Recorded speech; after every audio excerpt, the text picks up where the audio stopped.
तेरी गोद में सर है मैया, अब मुझको क्या डर है मैया।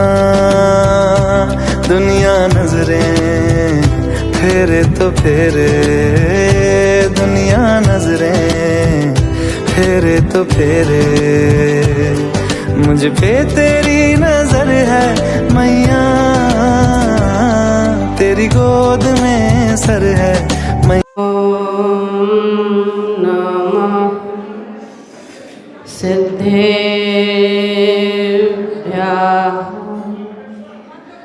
ओम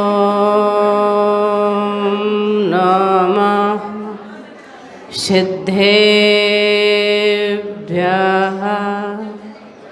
ओम नमः सिद्धेभ्यः।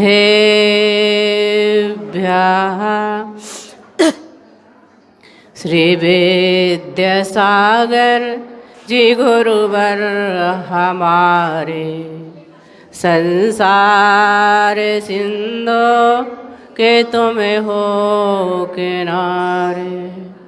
तू ज्ञान सागर की पहली लहर है, जाना कहाँ है ये तुझको खबर है।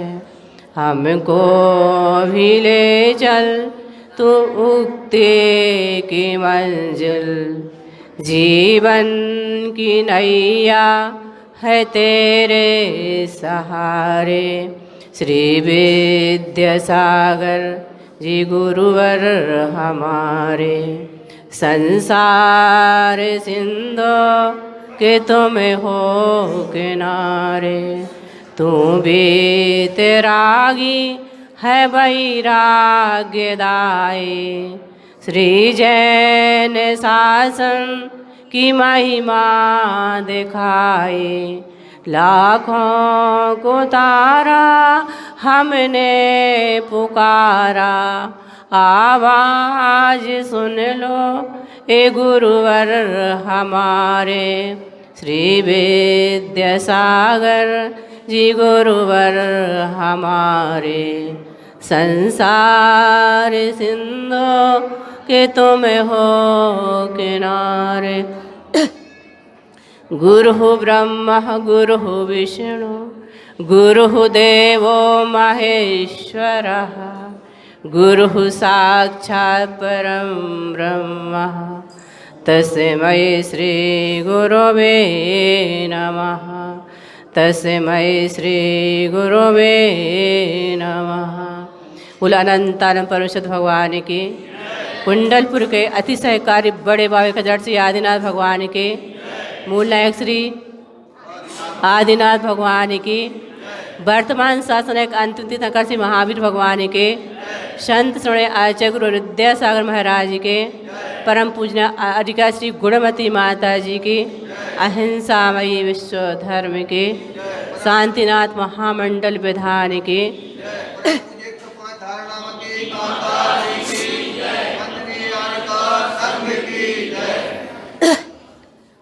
खुदा की बनाई कुदरत नहीं देखी, खुदा की बनाई कुदरत नहीं देखी, दिलों में छुपी दौलत नहीं देखी। खुदा की बनाई कुदरत नहीं देखी, दिलों में छुपी दौलत नहीं देखी। जो कहता है भगवान नहीं इस दुनिया में, जो कहता है भगवान नहीं इस दुनिया में, उसने शायद आज तक आचार्य विद्यासागर जी की मूर्त नहीं देखी, उसने शायद आज तक आचार्य विद्यासागर जी की मूर्त नहीं देखी। ऐसे परम पूज्य गुरुदेव के चरणों में हमारा और आप सबका नमन हो, नमन हो, नमन हो।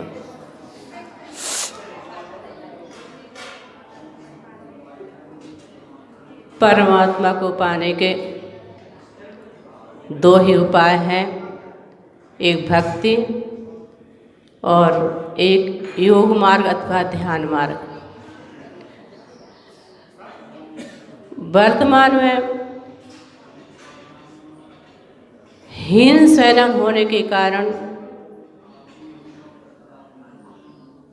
उत्कृष्ट ध्यान हम कर नहीं सकते।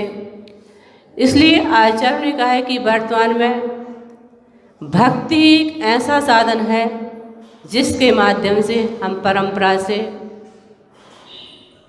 परमात्मा को प्राप्त हो सकते हैं, परंपरा से मुक्ति को प्राप्त कर सकते हैं।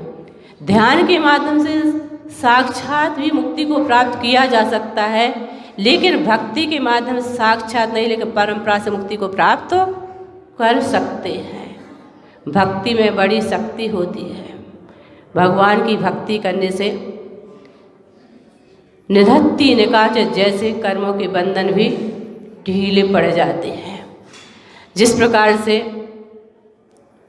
चंदन के वृक्ष से बड़े बड़े सर्प लिपटे रहते हैं, लेकिन जैसे वन मयूर आता है तो वन मयूर को देखते ही सर्पों के बंधन ढीले पड़ जाते हैं और वो सर्प वृक्ष को छोड़ करके भाग जाते हैं। उसी प्रकार से भगवान के जो भक्त होते हैं, तो भक्तों को देख करके जो कर्मों के बंधन होते हैं वो ढीले पड़ जाते, तो भक्तों को छोड़ करके भाग जाते हैं। भक्ति में बड़ी शक्ति होती है। एक बार क्या हुआ, राज दरबार लगा हुआ था। राज दरबार में एक व्यक्ति आया जो मुनि विरोधी था। उसने राजा से कहा कि राजन, जैन मुनि कोढ़ी होते हैं। वहीं पर एक मुनि भक्त सेठ जी बैठे हुए थे। वो इस बात को सहन नहीं कर सके, क्योंकि वास्तव जो धर्मात्मा होते हैं, सम्यक दृष्टि होते हैं, वो कभी अपने सामने गुरुओं की निंदा नहीं सुन सकते। जब कोई निंदा का प्रसंग आता है सुनने का, तो भावना बात है कि हे भगवान, हमारे कान बहरे होते ताकि हमें गुरुओं की निंदा ना सुननी पड़ती है। अगर कोई निंदा का प्रसंग आता तो विचार करते भगवान हम गूंगे होते तो कभी इस जिह्वा से, मुख से कभी गुरुओं की निंदा ना करते। तो सेठ जी सहन नहीं कर सके और सेठ जी ने बिना सोचे समझे एकदम कह दिया कि राजन, दिगंबर राज कोढ़ी नहीं होते। राजा ने कहा सेठ जी कोई बात नहीं, परीक्षा करके देख लेंगे, अगर होते होंगे तो तुम्हें दंड दिया जाएगा, अगर नहीं होते होंगे तो जिसने कहा उसके लिए दंड दिया जाएगा। अब सेठ जी ने कह तो दिया। सेठ जी जब घर की ओर वापस जा रहे थे तो रास्ते में क्या देखते हैं कि एक वृक्ष के नीचे कुंवरराज बैठे हुए हैं, उनके शरीर में कुष्ठ रोग है। जैसे सेठ जी ने यह देखा तो घबरा गई। अब क्या करें, राजा परीक्षा करने के लिए आएंगे और देखेंगे कि राज के शरीर में कोढ़ है तो नियम से हमें दंड देंगे। सेठ जी घबरा जाते हैं, घर की ओर जाते हैं, सेठानी को सारी बात बता देते हैं। सेठानी कहती है कि घबराने की कोई बात नहीं है, आप मुनिराज के पास चले जाओ और उनके लिए सारी बात बता दो, वो सब कुछ उपाय कर लेंगे। सेठ जी मुनिराज के पास जाते हैं, उनके चरणों में जाकर के नमस्कार करते हैं और कहते हैं कि गुरुदेव, सभा में किसी ने कहा कि जन्मराज कोढ़ी होते हैं, तो हमने कह दिया कि जन्मराज कोढ़ी नहीं होते हैं, लेकिन महाराज आपके शरीर में कोढ़ है, अब राजा परीक्षा करने के लिए आएंगे तो हमें दंड दिया जाएगा। वो राजा का सेठ जी घबराने की कोई बात नहीं है, आप निश्चिंत होकर के घर वापस चले जाइए, हम सब कुछ उपाय कर लेंगे। सेठ जी घर वापस चले गए। अब कौन से मुनिराज थे? बादराज मुनिराज थे। वो भगवान की भक्ति में लीन हो गए, भगवान की भक्ति करना प्रारंभ कर दी, एक ही भाव स्त्रोत की रचना कर दी। अब वो जब एक ही भाव स्त्रोत का चौथे नंबर का जो काव्य है पढ़ रहे थे, उसकी रचना कर रहे थे। कौन सा काव्य है?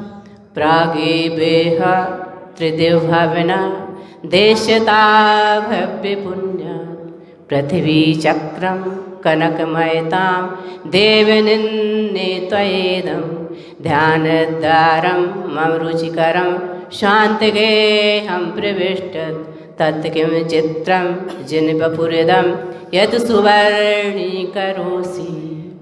कि हे भगवान, जब आपने माँ के गर्भ में आने के पहले ही इस सारी पृथ्वी को स्वर्णमयी कर दिया था, क्योंकि जब तीर्थंकर भगवान गर्भ में आते हैं तो गर्भ में आने के 6 महीना पहले क्या होता है, इंद्र की आज्ञा से कुबेर रत्नों की वर्षा करना प्रारंभ कर देता है। कब तक करता है? 15 माह तक रत्नों की वर्षा होती है और दिन में 3 बार, एक बार में 3.5 करोड़ रत्नों की वर्षा होती है और कहीं कहीं आता 4 बार भी होती है। तो आपने जब गर्भ में आने के पहले से सारी पृथ्वी को स्वर्णमयी कर दिया था, तो हे भगवान, हमने तो भक्ति के माध्यम से, ध्यान के माध्यम से आपको अपने रग रग में विराजमान कर लिया है। अब हमारा शरीर स्वर्ण के समान सुंदर हो जाए तो इसमें कौन से आश्चर्य की बात है। जैसे उन्होंने इस काव्य का पाठ किया, इस काव्य की रचना की, तो उनका शरीर कैसा हो गया? स्वर्ण के समान सुंदर हो गया, कंचन जैसा शरीर हो गया। किसका प्रभाव है? भक्ति का प्रभाव है। अब राजा परीक्षा करने के लिए आया। जैसे ही राजा ने राज के शरीर को देखा तो देखते ही रह गया, कितना सुंदर शरीर। और वो व्यक्ति कह रहा था पूरा दिगंबर राज कोड़ी होते हैं। राजा की दृष्टि, क्योंकि व्यक्ति भी साथ में था जो जिसने कहा था कि दिगंबर राज कोड़ी होते हैं, राजा बड़े गुस्सा से उसे देखने लगे। तब मुराज समझ गए। मुराज ने कहा कि राजन शांत होइए, शांत होइए, शांत होइए। इसमें इसका कोई अपराध नहीं है, इसकी कोई गलती नहीं है। इसने जो कुछ कहा बिल्कुल सत्य कहा। सेठ जी ने जो कहा वो भी सत्य कहा, इसने कहा जो भी सत्य कहा। सेठ जी ने कहा दिगंबर राज कोड़ी नहीं होती है, तो देखो हमारे शरीर में कोड़ नहीं है। लेकिन इस व्यक्ति ने जो कहा था कि दिगंबर राज कोड़ी होते हैं, तो हमारे लिए पहले कोड़ था। उसका प्रमाण ये है, क्योंकि कनिष्ठा जो अंगुली होती है उसमें थोड़ा सा दाग शेष बचा हुआ था। तो हमारे शरीर में पहले कोड़ था, लेकिन भगवान की भक्ति के माध्यम से हमने उस कुष्ठ को दूर कर दिया। हमारा शरीर कंचन के समान सुंदर हो गया। भक्ति में बड़ी शक्ति होती है। भक्ति करने से कुष्ठ जैसे रोग तो दूर हो ही जाते हैं, साथ ही साथ हमारे साथ अनादिकाल से 3 जो बड़े रोग लगे हुए, कौन से लगे हुए हैं? जन्म, जरा और मृत्यु रूपी रोग लगे हुए हैं। वो रोग भी भगवान की भक्ति करने से दूर हो जाते हैं। हमें जन्म, जरा, मरण से छुटकारा मिल जाता है और हम अपने अंतिम लक्ष्य निर्माण को प्राप्त कर लेते हैं। आप लोग बड़े सौभाग्यशाली हैं जो आप लोगों को परम पूज्य गुणमती माता जी के सानिध्य में 16 दिवसीय शांति विधान के माध्यम से भगवान की भक्ति करने का अवसर मिला है। और हम भी बड़े सौभाग्यशाली हैं कि हमें भी इस विधान में शामिल होने का अवसर मिला है। माता जी के दर्शन करने को मिले हैं। बहुत दिन से नहीं मिले थे, बीना बारे मिली थी माता जी। पहले हम और माता जी साथ साथ रहते थे। दृढ़वती माता जी के साथ में हम लोग 8-9 साल एक साथ रहे। फिर उसके बाद जब माता जी बड़ी बनी तब 5 साल हम माता जी के साथ में रहे। लेकिन कुछ होगा ऐसा संयोग कि माता से हमें अलग रहना पड़ा। ज़्यादा कुछ नहीं कहेंगे क्योंकि समय अपनी गति से आगे बढ़ रहा है। अभी विधान भी होना है। सिर्फ कुछ पंक्तियों के माध्यम से अपनी वाणी को राम देना चाहेंगे। बार बार नर तन नहीं मिलता, क्यों बेकार करे। गुरुजनों की वाणी सुनकर क्यों ना भला करे। 3 लोक में प्रभु मिल सकते, गुरु नहीं मिलते। कर्म भूमि के आर्य खंड में गुरु दर्शन मिलते। कैसे कैसे लोग यहाँ पर क्या क्या कह जाते, कैसे कैसे लोग यहाँ पर क्या क्या सह जाते, क्या क्या सह जाते। बोलो संत श्री आचार्य गुरु विद्यासागर महाराज की, परम पूजनीय आर्यका गुणमती माता जी की, अहिंसा वही विश्व धर्म की।